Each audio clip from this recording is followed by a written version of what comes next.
Hi, my name is Tom Rawls and I'm the pastor here at Proclaimers, and I'd like to welcome you to our YouTube channel. Sunday by Sunday we take great delight in sharing what the Bible has to say. The Bible, probably one of the most relevant books in the entire world, with principles that touch every area of our lives. One of the key ingredients to the life of our church and its preaching is the variety of those who actually get up and speak. From myself with over 40 years of experience, Dr. Phil Temple, who is a psychiatrist, doctor, medical doctor, again with 15 years of experience at preaching. We've just had such a phenomenal blessing by having so many great speakers. We hope you enjoy this particular YouTube video of our latest ministry here at Proclaimers. So thank you again for joining us and God bless you. How are you, Proclaimers? It's nice to be here because it's good to be somewhere. This is what I've noticed about life. My wife was on this morning. How many heard her speak? She was very good, wasn't she? I taught her everything she knows. Okay. We've just been away for a while with Tom and Denise, Linda and I. We've just had a week together, actually. Yeah, that's right. The silence says it all, doesn't it?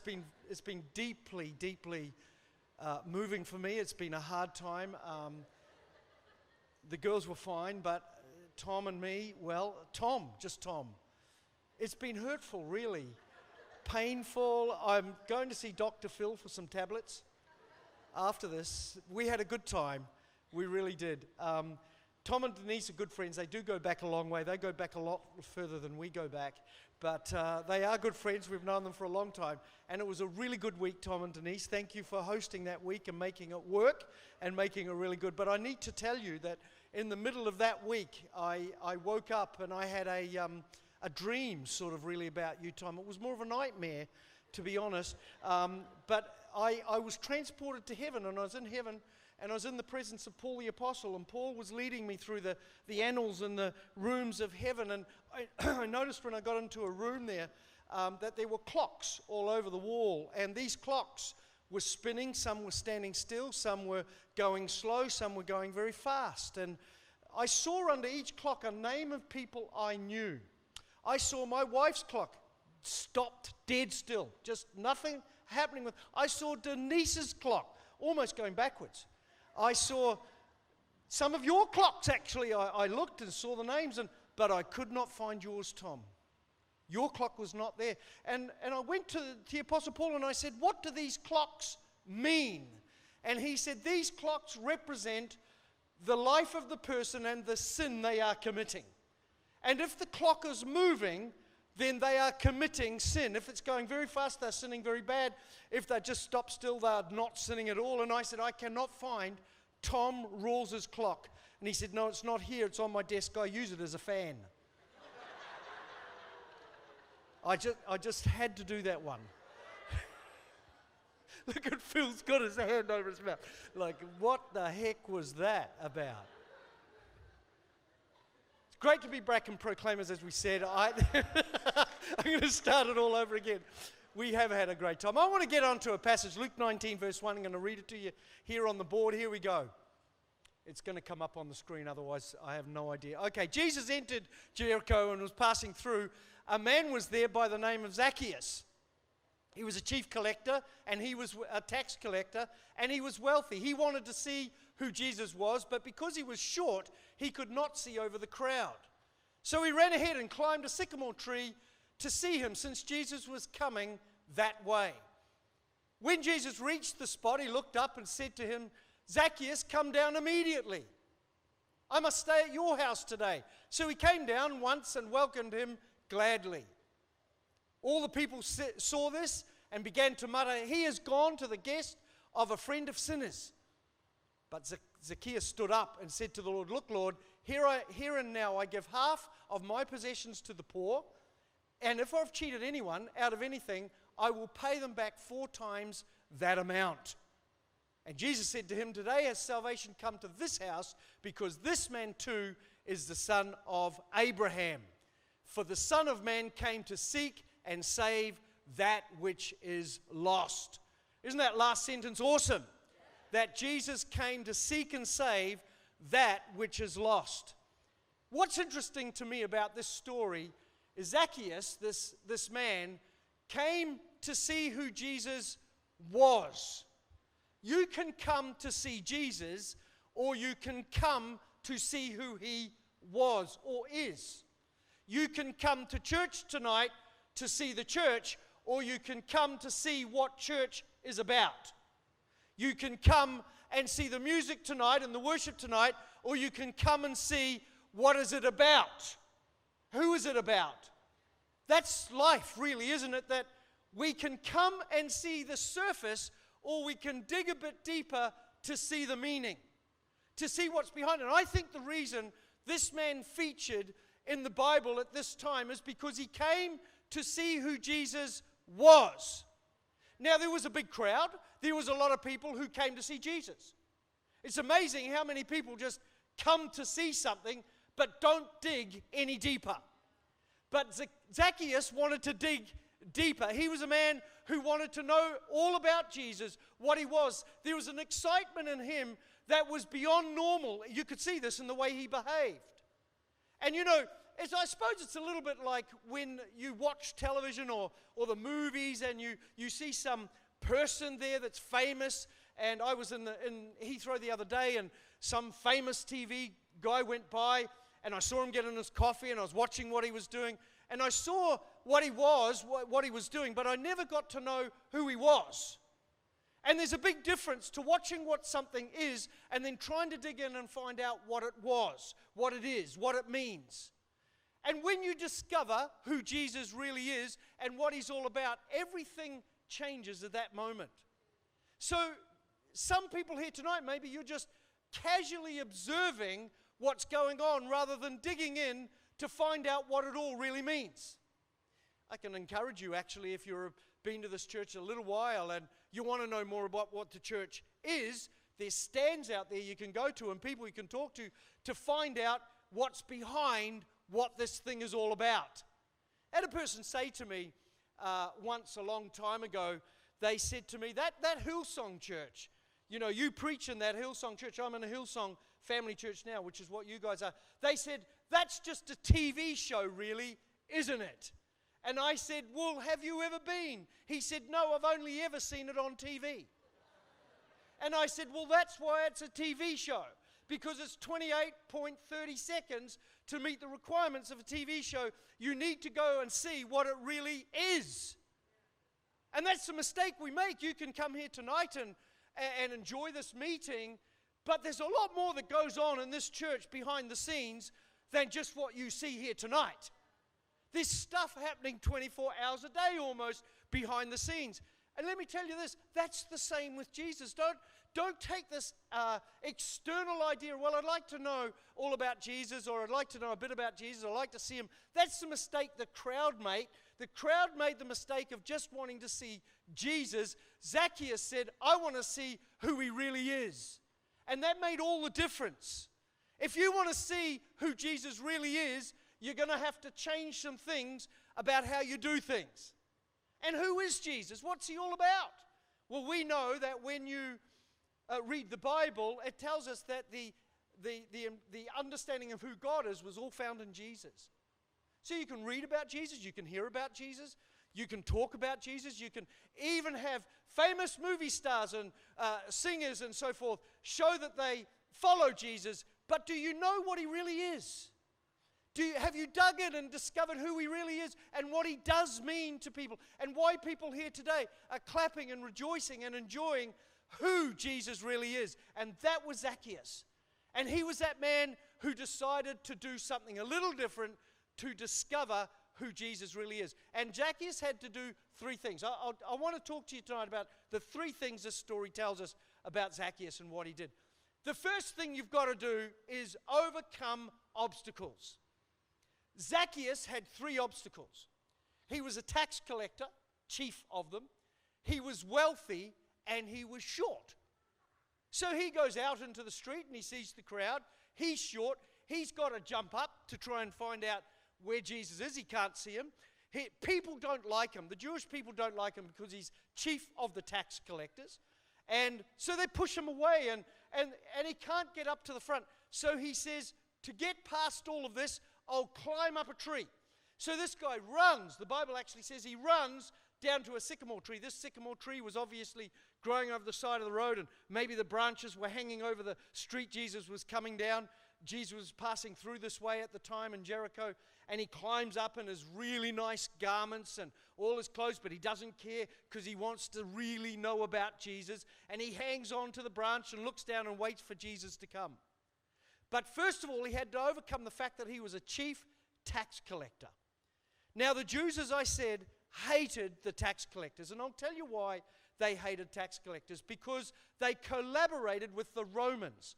The Romans were already taxing the Jews, and then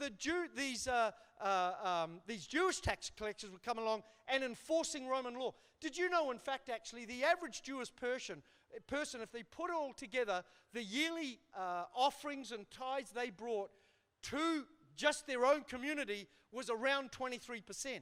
The Roman government were asking as much as again. So they were giving something like 50% of income away to these chief tax collectors who were trying to get more out of them. Now, this idea here of being a tax collector tells us that there's sometimes people we're connected to that hold us up in seeing who Jesus really is. Because he was a tax collector, his connection to the Roman Empire caused him to be pushed away from the presence of Jesus. The crowd kneed him away, pushed him away because they knew he was a Roman collaborator.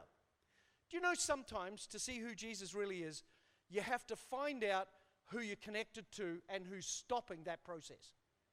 Do you know there's people in your, and I'll tell you, today, when I became a Christian many, many years ago, 40 odd years ago, we didn't have social media and all this. We barely had mobile phones. We didn't even have that. We had landlines. And so, you know, really it was your friends who got in the way. I remember when I became a Christian, it was my friends who got in the way of knowing Jesus. When I became a Christian, it was a fairly powerful experience.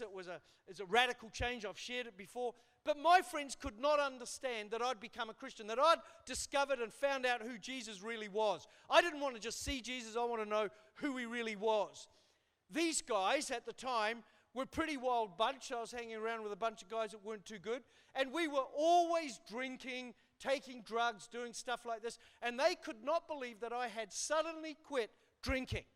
And I was drinking a bottle of vodka most of the nights and getting drunk with this, and they could not believe it. So one day, shortly after I became a Christian, literally as I was walking down the road, they pulled up in a big car, threw me in the back of the car, bound me with ropes, took me to a house, tied me on a chair, and then opened up my mouth, put a funnel in my mouth, and forced vodka straight down the funnel.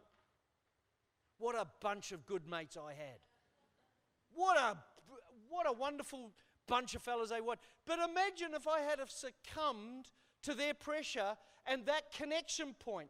I would never have dug in to who Jesus is today. I would never have gone, if I had have just said, these are my mates, this is the way it works, I'll just flow with the crowd. Today maybe it's not like that, but I'll tell you what it is. Social media does that today. Social media has become sometimes the things we're connected to that can't let us see who Jesus really is, because social media tends to confuse the voices that we're listening to. Social media, especially Instagram, which is in picture form, is sort of down to about 3 different things, isn't it? The first one is food. Everyone takes pictures of food. Not everybody, but there's people who just, and you look on their feed and all it is plates of food. And then there's the people who do duck faces. Well, we'll call them selfies, but they are always doing a duck face. There's the duck face people. And then there's the people that put out quotes and inspirational, motivational thoughts for you to read. I do none of that on my Instagram, as you know. I just completely go mad with funny memes and funny things happening. But here's the problem.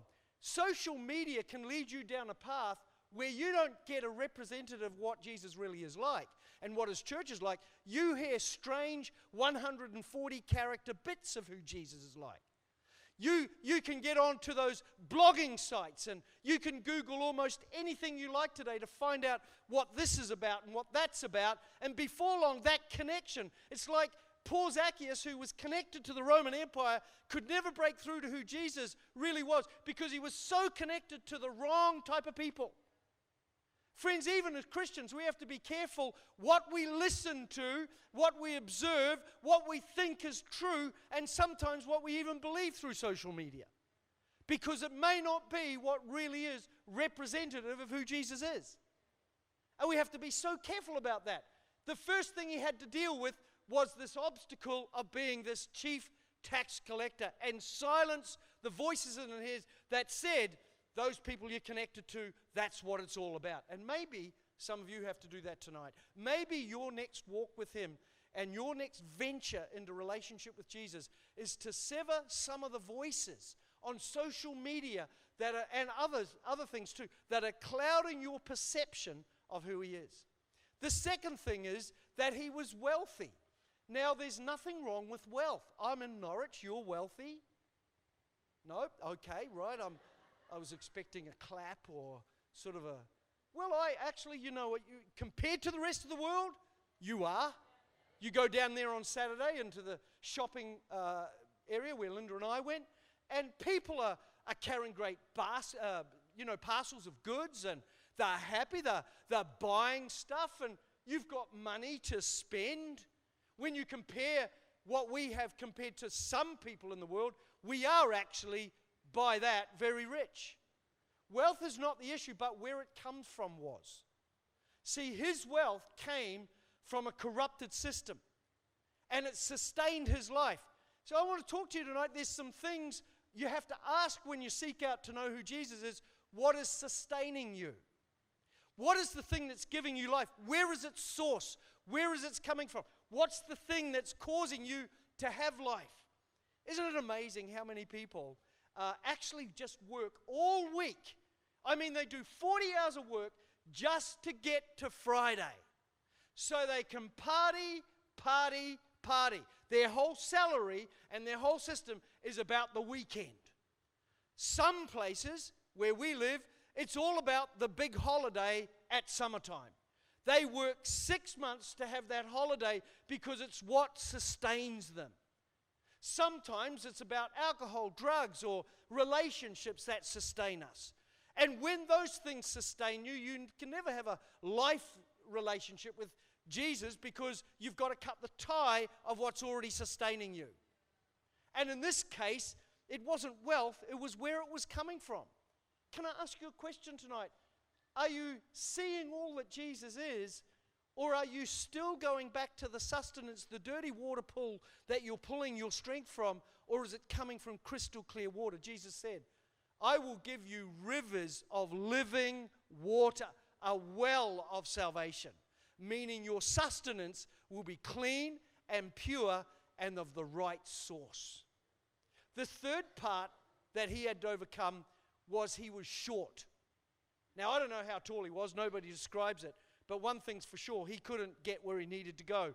He couldn't see above the crowd. So probably maybe he was about 4'6" or something, and every time he went into the crowd, he was pushed back again.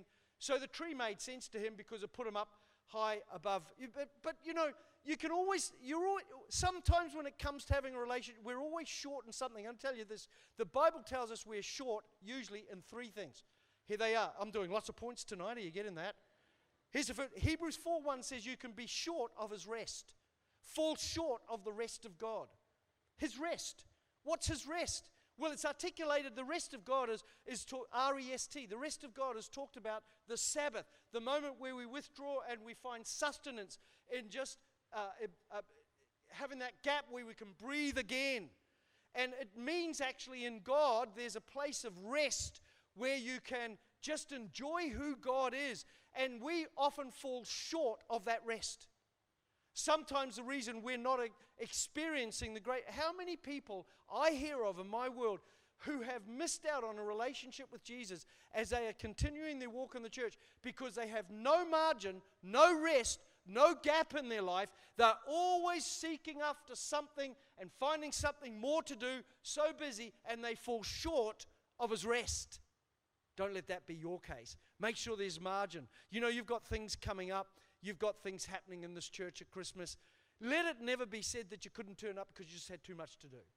Never let it be said that on Sunday I just couldn't turn up because I'm so busy all the time during the week. You're falling short of His rest. You're falling short of the opportunity to enjoy all He's provided for you to gain fresh revelation and sustenance. The second one is found in Hebrews 12:1, and there it says you can fall short of His grace. Imagine, grace is an amazing thing, because it's like, how can you fall short of grace? Grace is constantly giving. Grace is constantly pouring out to you. Grace is constantly there available to us. How can you shortfall of His grace? It's when we don't appropriate His grace in our life. When we actually fall short of it and we see it there but we don't take it. I don't know about you, and I'm sure I can speak for lots of leaders in the church here today, but the greatest thing we have today in doing the work we do is the grace of God in our lives. That grace is outstanding because it means everything. I don't have to struggle with it because I have grace for it. I don't have to push for it because we have grace for it. We don't have to strive for it because we have grace for it. In fact, we don't even need to be good enough for it because He has given us grace to do it. Don't fall short of His grace. And the last one is Romans 3:23. And there it talks about you can fall short of His glory. You know, we talk a lot today about having a purpose in God, and that's a good thing, isn't it? That if you're here tonight maybe and you're not a Christian or you're away from God, maybe that's one of the reasons you're here tonight, because you're wanting to see who Jesus really is, and you're looking for purpose. You're looking for that sense of destiny or call or understanding of who Jesus is, and you want to know why you're here and your purpose in life. All of that is good. And I would suggest to you tonight you can make sure that you don't leave this place without knowing that for a fact. You can receive Him into your life. Everything can change and you can start to see purpose and destiny. But I believe the greatest thing the Bible teaches us is that we're actually created for His glory, to represent the glory of God. See, one of the things that happened in creation, in the creation moment, was that man lost God's glory. The glory of God was not upon him anymore. And man went downhill. Mankind, I should say, went downhill into sin and all sorts of strange lifestyles and choices. And God has been trying through all He can to restore us to His glory. Jesus came and died on a cross not only to give us purpose and destiny, but to bring us back into right glory, to live out of the glory that God has put on us. We're supposed to glorify Him and live in the glory. But you know, in fact, actually, it says in Isaiah that we were created for His glory, to do His glory, to live His glory, and in that is all purpose. But you can fall short of His glory. You can fall short of His rest. You can fall short of His grace. You can fall short of His glory. But if you are willing, like Zacchaeus, to overcome those things, you can see who Jesus was. So here's the second thing he did. He got himself in position. To really understand Jesus, it's not a passive thing. He had to run and climb a tree. Now, I don't know if he had any expertise in climbing trees. I don't know if he'd ever done that before. I don't know how big the tree was. But this guy was dressed immaculately. He was wealthy. He was a tax collector.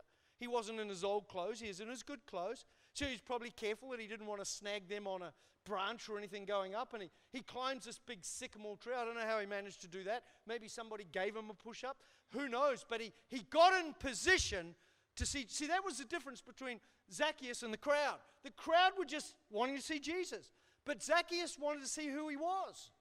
So he got in position. There's things that happen in the kingdom of God that are miraculous, spontaneous, and have nothing much to do with us. We're not in position for it, it just happens. Like Lazarus was raised from the dead by Jesus. That was one of those miracles that Lazarus wasn't really in position for. Well, he was dead, and he came to life. But he didn't go, I think I'll die now so Jesus can raise me. No, he didn't do that. But other times you have to be actually in position. The position of faith. Faith is not passive, it's a position. We tend to treat faith as being a passive thing when it's a positional thing. We say, God is faithful. That's sort of passive. That God is faithful, yeah. But it says that He will do, 1 Thessalonians 5:23, that He will do what He said He would do. So faithfulness is positional rather than just passive. Faith is positional. You have to be in the position of faith. You know, you have a church like this and you'll notice that some people are very exuberant, aren't they, in their expression of their enjoyment. They'll clap and dance and raise their hands, and sometimes the guy leading the meeting, whoever it might be, has to say, hey, come on, let's lift our hands, because some of us are not getting in position. You know, when you're in a football team, which I have no idea how that works, but I know this, they have key positions you have to be in. And these positions are important. If you go out of that position, I think you get penalties for that. In fact, actually, you can lose the game if you're not in the right place where you should be. And sometimes faith is a bit like that. You've got to be in position, ready to receive what God wants to do. You have to be in position. It's like traveling. I travel all the time. And it's positioning yourself to have a good flight starts before you even leave the house. It starts when you check in online. And you go to your little app and you find the best seat. I always sit in about 3 or 5, around that area, on the aisle, which is usually D. Now, Tom checked us in for a Ryanair flight home from, where were we, Bratislava. We'd been doing some work there in the church, and he got me a seat called 30. I'd never heard of that before. 30D it was, I'll never forget. And I said, Tom, where is seat 30? This happened to me once before, actually. I don't know if I've told you the story, but I may have. But I caught a flight home some time ago from Gatwick, and I bought the ticket 2 hours before I went on the flight. It was a rush ticket. I wanted to get back, and it was a Norwegian flight. And I went to the desk, and I said to the man, "Sir, I have a seat called 30A." And he said, "Yeah, what's your problem?" I said, "What's 30 mean? Is that like down where the children are? And where the toilets are?" And he said, "It's right down the back." Yeah. And I said, "What's A mean? Like, I've never heard of that. A." And he said, "Well, that's a window seat." I said, "I never sit in the window. I sit in about 3D. And he said, "Well, I can see you booked this ticket like only 2 hours ago. You get the seat you're given, man. That's it." And I said, "No, I'd like you to maneuver it all around to get me about 10 up on an aisle." And he said, "You should just go and sit over there and just give me your passport and go." So I sat over there and I just watched him like a little dog, you know, watching what he was doing. He's working away on the computer, and he pulled me over and he says, "Listen, I've moved you from seat 38 to seat 3D. How does that sound?"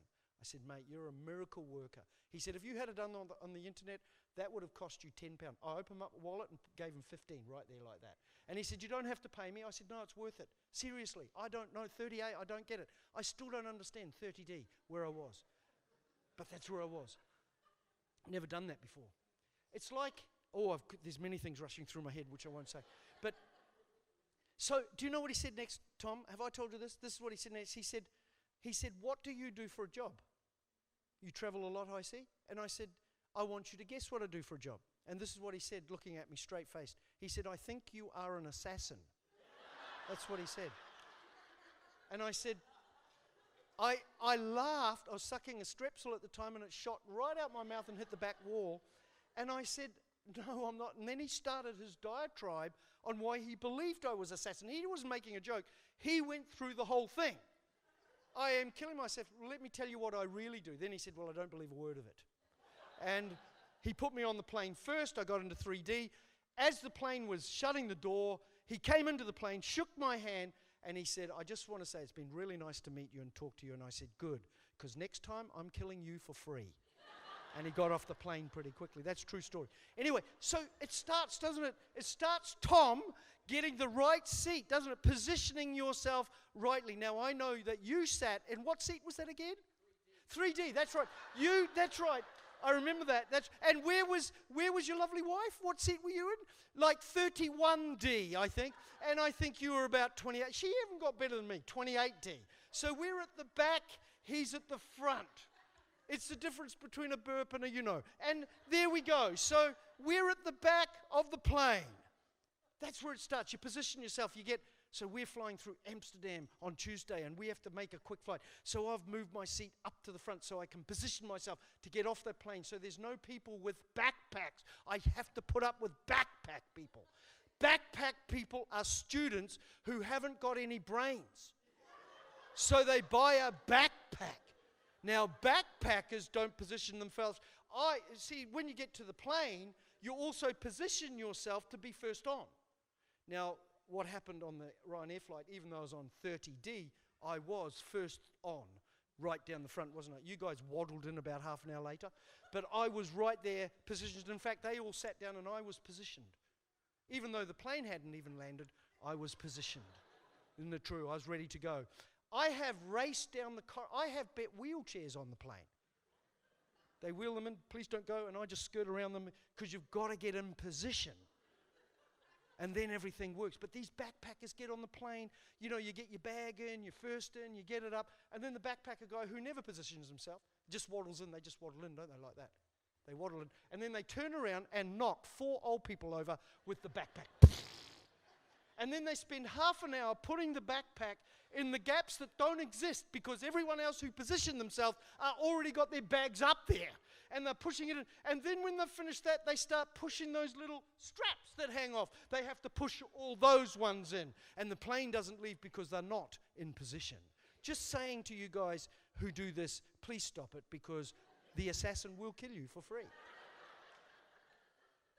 You've got to get in position. Faith is no different. And there's a stance, isn't there? The faith stance of the position of faith. In a church like this, when people are clapping and they're reaching out to God. I mean, I don't know about you, but if I was praying on the altar call with some of you, and some of you just standing there folding your arms, chewing gum and saying, and you walk up and say, what do you want me to pray for? I don't know, just anything you like, really. I'll go to the person who's in the position of faith because there's something they're reaching out for. So Zacchaeus got in a position where something could change. And then thirdly, it says that Jesus walked up and said, I'm coming to your house tonight. Now this is an amazing thing because it says at the beginning of the text, Jesus was just passing through. He wasn't staying. But he saw this man who overcame the obstacles hanging in a tree, and he saw the position of faith, and he said, actually, I've decided I'm staying at your house tonight. Everything changed. Zacchaeus, the word means purity or innocent. Innocence is a word that describes basically a state of being. It's almost a legal term. A baby, a child is born innocent, we say. Somebody who goes to the courts who's committed a crime is innocent. And it's a declaration, really, of a state of being, isn't it? Innocent. Now, when Zacchaeus started this journey to meet Jesus, he was not living by his name. He was not innocent. He was a tax collector, corrupted by the system. He had a sustenance source that the Jews would never follow or seek after, and he had troubles in his own life. But he became pure when Jesus came to his house. The Bible says that he gave everything away because Jesus came to his house. Actually, he became the living representative of the word, of the meaning of his own name. Pure and innocent. See, the wonderful thing about seeking Jesus and going that little bit further and overcoming some of the things that you face is that when you meet him, there's an innocence and a purity that can come. It's by grace. You can struggle with it. You can try to get it right. You can try to get rid of the guilt and the depressions and the stuff that's going on, the voices and everything else that's turning around inside. But then there comes that moment where he comes to where you are in the position of faith and he says, I'm coming to your house tonight. Everything's going to change. And I'm going to tell you what's going to happen here tonight with some of you. Tonight he's coming to your house and everything's going to change. Tonight he's coming into your life and everything's going to change. Tonight you will experience him and everything's going to change. And I'm going to challenge you to get into that position of faith, ready for what Jesus might do next in your life. You might have come to church tonight to just see the thing because somebody invited you. Or you might have come tonight to find out what it really all means. What is this thing my friend is involved in? What is this thing I'm hearing about church? What is this that's going on in multimedia about all these famous people knowing Jesus? Well, tonight, don't miss your opportunity for him to come to your house. Jesus can pass through, but he can stop in a moment and become a part of your life, and everything can change. Father, we thank you tonight for the word of God that speaks into our heart and changes everything. Father, we pray tonight that men and women here would get into the position of faith, ready to experience God and ready to see change in their life, just as Zacchaeus did when he climbed up that tree. Amen. Let's stand and sing, shall we, as the musicians come. Okay, thank you for joining us for this YouTube video presentation of our latest ministry. We hope you really enjoyed it, and if you did, why don't you subscribe to our channel? Better still, send us some feedback. If you have questions, let us know. We'd be more than happy to interact and engage with you. Thank you again, and we hope that you will join us soon. Why not try and make it to one of our services one Sunday? We're meeting here in Norwich from 10:30 a.m. and then again at 5 p.m. at night. We'd love to see you. God bless you.